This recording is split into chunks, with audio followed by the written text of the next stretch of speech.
नमस्कार, SPT news में आपका स्वागत है। पेश आज 15 दिसंबर 2025 सोमवार शाम 7:15 राजस्थान के विभिन्न शहरों की 15 बड़ी खबरें।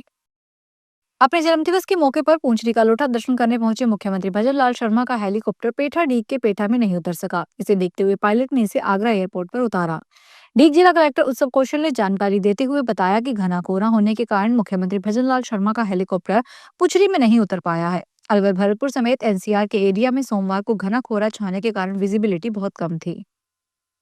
पाखड़ा बांध के सामने आई झुकाव और ब्यास सतलुज लिंक परियोजना में गंभीर होती गाद की समस्या ने पंजाब, हरियाणा और राजस्थान की हरियाली पर संकट के बादल खड़े कर दिए हैं। यदि स्थिति में जल्द सुधार नहीं हुआ तो कृषि के साथ दुग्ध उत्पादन पर भी प्रतिकूल असर पड़ सकता है। वर्तमान स्थिति ने तीनों राज्यों की सरकारों की चिंता बढ़ा दी है। पानी और बिजली की कमी से आने वाले दिनों में होने वाले का असर देखते हुए पंजाब सरकार ने मामला केंद्र में उठाया है। केंद्रीय जल आयोग और कई अन्य संस्था गाद की समस्या को लेकर बीबीएमबी को पिछले 30 वर्ष से चिता रहा था, लेकिन कोई गंभीरता नहीं दिखाई। झालावाड़ की भवानी मंडी थाना पुलिस ने आखिरकार उस चोर को पकड़ ही लिया जो गांव से बकरियां चुरा रहा था। इस चोरी में चोर लग्जरी कार का इस्तेमाल कर रहा था। आरोपी अपने साथियों के साथ महंगी कार से ग्रामीण क्षेत्रों में जाते और वहां और जंगलों में अकेले बच्चों या महिलाओं को बकरियां चराते हुए रैकी करते देखता, फिर मौका देखकर बकरियों को अपनी लग्जरी कार में डालकर फरार हो जाता। रिटायर्ड आईएएस अधिकारी राजकुमार गोयल देश के अगले मुख्य सूचना आयुक्त बन गए हैं। सोमवार को राष्ट्रपति द्रौपदी मुर्मू उन्हें पद और गोपनीयता की शपथ दिलाई। प्रधानमंत्री नरेंद्र मोदी की अध्यक्षता में 3 सदस्यीय पैनल ने उनके नाम की सिफारिश की थी। Goyal Arunachal Pradesh, Goa, Mizoram union territory cadre के 1990 बैच के आईएएस अधिकारी हैं। वे इसी साल 31 अगस्त को कानून और न्याय मंत्रालय के अधीन न्याय विभाग के सचिव के पद से रिटायर हुए थे। राजस्थान हाईकोर्ट ने ग्राम पंचायत के मुख्यालयों को बदलने से जुड़े अलग अलग मामलों में 3 जिला कलेक्टरों को नोटिस जारी किया है। इसके साथ ही राज्य सरकार और टोंक, धौलपुर और करौली जिलों में कलेक्टर सहित अन्य से जवाब तलब किया।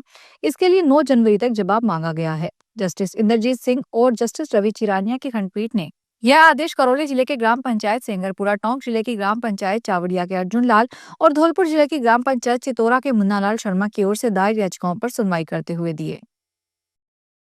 सुप्रीम कोर्ट ने सोमवार को इंडिगो की हजारों फ्लाइट कैंसिल किए जाने के मामले में दखल देने वाली मांग पर याचिका पर सुनवाई करने से इनकार कर दिया। सीजेआई सूर्यकांत और जस्टिस जयमाल्या बागची और जस्टिस विपुल एम पंचोली की बेंच ने याचिकाकर्ता से दिल्ली हाईकोर्ट जाने को कहा। कोर्ट ने यह भी कहा कि सभी मुद्दे दिल्ली हाईकोर्ट के सामने विचाराधीन हैं।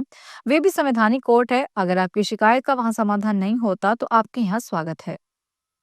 कांग्रेस महासचिव तथा लोकसभा में पार्टी की सांसद प्रियंका गांधी वाड्रा ने कहा कि सरकार के मंत्री ही संसद को बाधित कर रहे हैं और इससे लगता है कि सरकार ही खुद संसद नहीं चलाना चाहती है। वाड्रा ने सोमवार को यहां संसद भवन परिसर में पत्रकारों से कहा कि संसदीय कार्य मंत्री किरण रिजिजू ने प्रश्नकाल बाधित किया है। सदन की कार्यवाही शुरू होते ही उन्होंने सदन की कार्यवाही को बाधित करना शुरू किया, जिसके कारण हंगामा हुआ और सदन की कार्यवाही स्थगित कर दी गई। इससे लगता है कि सरकार ही खुद सदन को नहीं चलाना चाहती है। जैसलमेर जिले में सोमवार सुबह घने कोहरे के कारण स्कूल बस और बोलेरो कैंपर में टक्कर हो गई। हादसा सुबह 7:30 बजे सदर थाना इलाके के जोधा गांव के पास तालाब के पास हुआ। इस हादसे में एसएम स्कूल के 3 बच्चों समेत 12 लोग घायल हो गए। टक्कर के बाद घटनास्थल पर अफरा तफरी मच गई। गंभीर रूप से घायल हुए 5 लोगों को प्राथमिक इलाज के बाद बेहतर इलाज के लिए तुरंत जोधपुर रेफर कर दिया गया। हादसे की जानकारी पर सदर थाना पुलिस मौके पर पहुंची और हादसों के कारणों की पड़ताल शुरू की। वन संरक्षक भर्ती परीक्षा पेपर लीक मामले में एसओजी ने बड़ी कार्रवाई की है। पेपर लीक मामले का मास्टरमाइंड जबराराम जाट को बांसवाड़ा लाया। एसओजी टीम आरोपी को लेकर सबसे पहले जिला अस्पताल पहुंची और मेडिकल टेस्ट करवाया गया। मेडिकल के बाद आरोपी को न्यायालय में पेश किया गया, जहां एसओजी की ओर से 9 दिन की पुलिस कस्टडी रिमांड की मांग की जाएगी। जांच में सामने आया कि आरोपी जबराराम जाट ने जल्दी अमीर बनने और शॉर्टकट तरीके से पैसा कमाने के लालच में इस अपराध को अंजाम दिया। यह पेपर लीक एक सुनियोजित गिरोह द्वारा किया गया था। राज्य शासन सचिवालय से आईआरएआरडी निरीक्षण टीम ने सोमवार को करौली जिला मुख्यालय पर विभिन्न सरकारी कार्यालयों का औचक निरीक्षण किया। इस आकस्मिक दौरे पर प्रशासनिक महकमे में हलचल देखी गई। निरीक्षण के दौरान कई कार्यालयों में गंभीर लापरवाही सामने आई। कुछ कार्यालयों पर ताले लटके मिले, जबकि कई जगह अधिकारी और कर्मचारी अपनी कुर्सियों से नदारद पाए गए। टीम ने कलेक्ट्रेट, जिला परिषद, नगर परिषद, परिवहन विभाग, आबकारी विभाग, खनन विभाग, वन विभाग और चिकित्सा विभाग सहित कई महत्वपूर्ण सरकारी कार्यालयों का जायजा लिया। करौली के हिंडौन सिटी में कांग्रेस विधायक अनीता जाटव के खिलाफ होर्डिंग लगाया गया है। इस होर्डिंग पर विधायक की तस्वीर पर क्रॉस का निशान बनाकर कमीशन खोर गद्दी छोड़ का नारा लिखा गया है। रेलवे स्टेशन मार्ग पर लगे इस बैनर पर निवेदक के रूप में समस्त आम जनता विधानसभा क्षेत्र हिंडौन लिखा गया है। रविवार रात को ये होर्डिंग लगाया गया है। सुबह 11 बजे ये पोस्टर हटा लिया गया। ये पोस्टर किसने लगाया और किसने हटाया, इसकी जानकारी अभी तक सामने नहीं आई है। दिल्ली एनसीआर में वायु प्रदूषण का असर राजस्थान पर दिखाई देने लगा है। एनसीआर से सटे शहरों में एक्यूआई फिर से बढ़ने लगा है। 8 शहरों की आबो हवा फिर से बिगड़ गई है। प्रदूषण की वजह से इन 8 शहरों की सेहत बिगड़ी। भिवाड़ी में एक्यूआई 302, बीकानेर में 234, चूरू में 205, जयपुर में 214, पाली में 225, सीकर में 207, श्रीगंगानगर में 230 और टोंक में एक्यूआई 248 दर्ज किया गया है। हालांकि प्रदूषण नियंत्रण कंट्रोल बोर्ड ने एडवाइजरी जारी कर कहा कि जिन इलाकों में प्रदूषण ज्यादा बढ़ा है वहां निकायों को पानी का छिड़काव करना जरूरी है। संसद के शीतकालीन सत्र में आज अंतिम हफ्ते की कार्रवाई हंगामे के साथ शुरू हुई। लोकसभा की कार्रवाई शुरू होने के बाद स्पीकर ओम बिरला ने लोकसभा सांसद रहे पूर्व जनप्रतिनिधियों के निधन पर शोक पड़े।